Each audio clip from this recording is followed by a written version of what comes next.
এই সংসদের rules of procedure যা আছে এগুলোকে সঠিকভাবে বাস্তবায়ন করার জন্য আপনার দৃষ্টি আকর্ষণ করছি। বেশ কিছুদিন থেকে সংসদ চলছে আলহামদুলিল্লাহ প্রাণবন্ত। আপনি কি পয়েন্ট অফ অর্ডারে দাঁড়িয়েছেন? 301-এ পয়েন্ট অফ অর্ডার। জি, আমি যেটা বলতে চাচ্ছি, সংসদ নরম গরম ইতিমধ্যে অনেকবার হয়েছে এবং আমাদের মাননীয় স্বরাষ্ট্রমন্ত্রী, মাননীয় সংসদ সদস্য, উনি সংবিধানের ধারা এবং কার্যপ্রণালীর ধারা সুন্দরভাবে বলেন।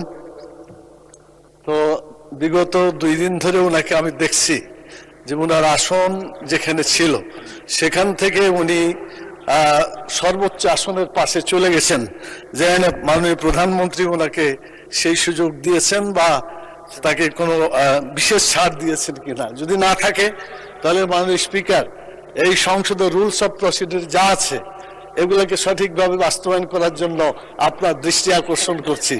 মাননীয় স্পিকার, আপনাকে অনেক ধন্যবাদ। ধন্যবাদ মাননীয় সদস্য। সংসদে আসন পরিবর্তন হতেই পারে, এটা কোনো পয়েন্ট অফ অর্ডারের বিষয় না। আপনি বসুন, আমি এখন আইন প্রণয়ন কর্মসূচিতে। Mr.